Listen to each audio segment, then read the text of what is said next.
When airplanes were developed in the early 20th century, the technology developed rapidly. Within a matter of a couple decades, aviation had become a norm for transporting people and delivering mail. As flight technology kept improving, people assumed that it would keep improving to the point where everybody would own their own personal airplanes. Except that never happened. Learn more about why we don't have flying cars and how all the predictions were wrong on this episode of Everything Everywhere Daily.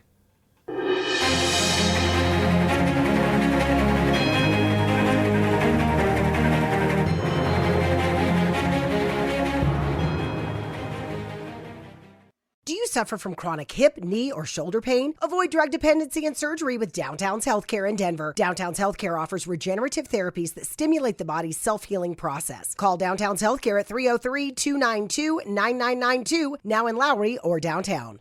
Do you suffer from chronic hip, knee, or shoulder pain? Avoid drug dependency and surgery with Downtown's Healthcare in Denver. Downtown's Healthcare offers regenerative therapies that stimulate the body's self-healing process. Call Downtown's Healthcare at 303-292-9992, now in Lowry or downtown.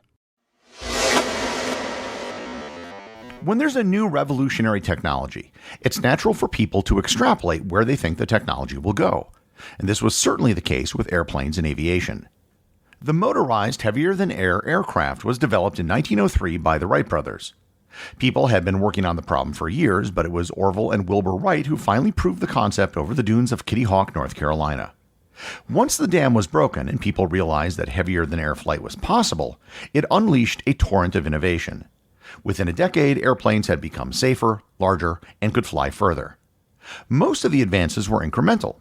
Improvements and new designs to engines, propellers, and body design, as well as metallurgy improvements, kept making planes better and better. Furthermore, the rise of the airplane roughly coincided with the rise of the automobile. So it wasn't a stretch to assume that one day cars and airplanes would merge such that everybody would have their own flying car. The first attempt at creating a flying car was in 1917. American inventor Glenn Curtiss developed the Curtiss autoplane. As far as design was concerned, it wasn't very clever. It was literally just the front end of an automobile with a three-wing triplane attached to the back. The airplane part was detachable, so it could still be used as a car. The major difference between the autoplane and the automobile of the time was that the autoplane was built out of aluminum, which was still pretty rare for any sort of vehicle. The autoplane was capable of getting off the ground briefly, but it wasn't able to achieve any sustained flight. It was shown at an aviation event in New York in 1917 before development was halted when the U.S. entered the First World War. Despite this failed attempt at merging cars and airplanes, it didn't stop people from dreaming. By the year 1927, people were envisioning what the future of aviation would look like. The epic science fiction film Metropolis by Fritz Lang envisioned a world where airplanes would fly between the buildings of large cities. A flying car was just something that most people assumed would happen at some point in the indeterminate future. In that same year, Henry Ford unveiled the Ford Flyver. It was really just a small single-seat plane, but it got a lot of press attention because Henry Ford was associated with the project. They only produced 5 prototypes. The next attempt at achieving the flying car came in the 1930s from another American inventor by the name of Waldo Waterman. He created the Waterman Aerobeel. The Aerobeel was a 2-seat vehicle with a rear propeller and no tail. It was really more of a small, lightweight airplane than it was a flying car. Development on the Aerobeel took place throughout the 1930s, but in the end, only 5 were ever made. Unlike the autoplane, the Aerobeel could actually fly, and one actually flew 2,000 miles, but construction ceased in 1937. Despite all of the failures, people kept trying. The next design was by Robert Edison Fulton Jr., who was actually a distant relative of Robert Fulton, the inventor of the steamboat. He unveiled the Fulton Airphibian in 1946.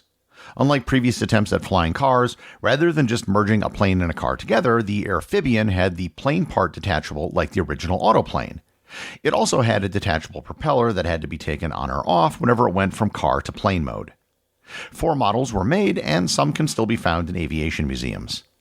Around the same time, the Convair Model 118 was released, which was one of the oddest flying cars ever made. It was literally a car with wings and a tail and an engine that could be bolted to the top. It actually did a 1-hour test flight, but was damaged when it landed because, as it turns out, cars aren't really designed to land after flying. Over the years, there were many more of these same types of designs that would periodically pop up.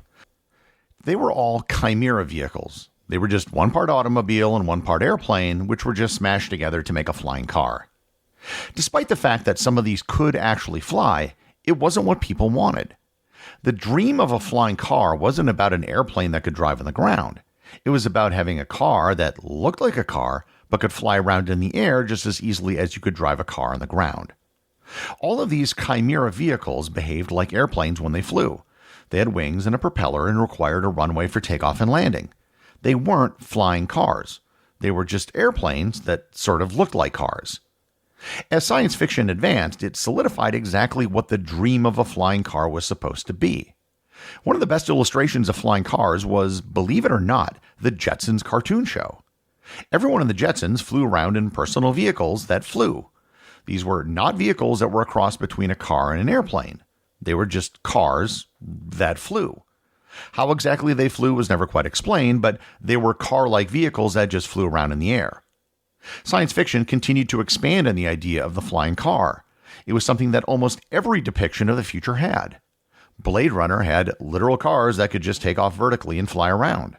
Star Wars has similar flying vehicles. Back to the Future had a fusion-powered flying car. What all of these fictional examples had in common were vehicles without wings, without propellers, and that didn't require special runways. Despite the fictional portrayal of flying cars that just magically flew, companies kept coming out with prototype flying cars that looked like it was an airplane. And these prototypes kept failing for the exact same reasons. First, cars and airplanes are very different things. You can't just tack some wings and a propeller on a car and make it fly. Flying takes a lot more energy than driving. For example, a Cessna Skylane, which is a small four-seat aircraft, has a fuel tank of 87 gallons, or 329 liters. Even a large SUV will only have a tank about a third to a fourth of the size. On top of that, if you want the ability to take off and land vertically, that requires even more energy, which means even more fuel. Second, flying a car requires licensing and regulatory approval as both a car and a plane. Operators would need to have both a driving and pilot's license, and the vehicle would require approval by both aviation and highway agencies. Third, these regulatory requirements ensure that a flying car would be really expensive. That's why so few have ever been built beyond prototypes. It would literally be cheaper to buy a small airplane and a car than it would be to buy a flying car, which wouldn't be as good as either a car or an airplane. And finally, there's the issue of safety. Cars driving past each other at high speeds are dangerous enough. However, cars can make contact without it being a catastrophe. Certainly, head-on collisions can be horrible, but if you sideswipe another car, there might be damage, but the passengers probably won't be hurt. If two flying cars were to even clip each other while flying, the results would be catastrophic. Factor in the sheer number of potential flying cars if everyone had one, and it would be a disaster. So flying cars that are based on airplanes will probably never happen. But what if we used a different model to build off of? There aren't that many ways to fly, so the other option would be probably a helicopter. There are small personal helicopters, but they're helicopters. Likewise, there's a hybrid vehicle called a gyrocopter, which uses an overhead helicopter propeller for lift and a horizontal airplane propeller for thrust, but those still need runways. But one possibility could be something like the Moeller M400 Skycar. The Skycar was the brainchild of a Canadian engineer named Paul Moeller. It looks like a single-seat car with 4 duct fan pods, which kind of look like, but are not, jet engines. But despite being in development for over 40 years, the Skycar has yet to make an actual flight. So it looks like a flying car, but it doesn't actually work yet, and given the financial problems with the company, it'll probably never fly. However, there has been an innovation in flight that has finally taken a major step towards the dream of a flying car. And that innovation is drones. Drones may not seem like a technical innovation in vehicles because drones are really small and don't carry passengers. However, the quadcopter design has been adopted for passengers by a large number of companies. In researching this episode, I found at least 20 different companies that are developing flying vehicles based on quadcopter designs. Sometimes they have more than 4 propellers, but the concept is basically the same. They're drones on steroids. Moreover, because this is just a scaled-up version of something that already works, aka a drone, most of these companies have working flying prototypes already. The companies working on these are ones you've heard of: Uber, Boeing, and major airlines such as United, Delta, and American, in addition to a host of startup companies.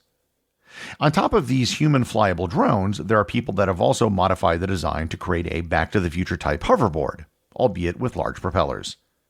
So, big quadcopters are going to be the thing that finally delivers us flying cars. Well, not quite. Most of these products are being marketed as air taxis, not flying cars. The reason for the naming convention is that they're being designed to fly very specific short routes. These air taxis are usually electric and powered by batteries. Just as with drones, these have a very limited amount of energy that they can provide. Most of these systems have a limit of about 20 minutes of flight time, depending on speed, altitude, and wind. So this isn't something that you can just fly around willy-nilly. The primary use case for these electric flying vehicles is for short distance routes from city centers to airports. It's something that might cost $100 per trip and drastically reduce the time it takes to get to the airport, especially during heavy traffic.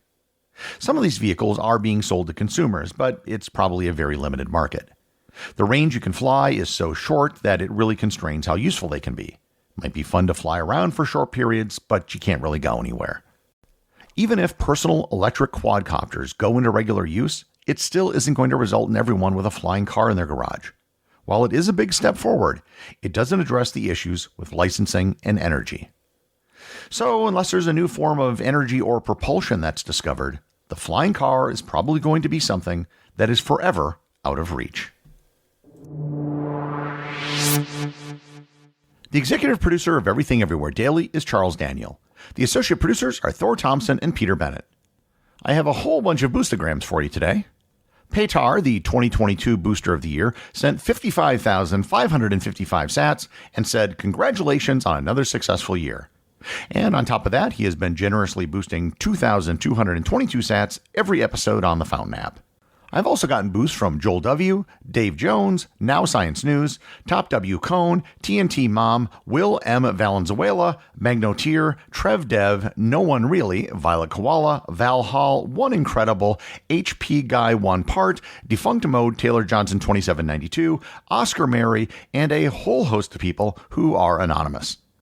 If you'd like to support the show and send a boostagram, you can do so on various Podcasting 2.0 apps, which you can find by going to newpodcastapps.com, or just click on the link in the show notes.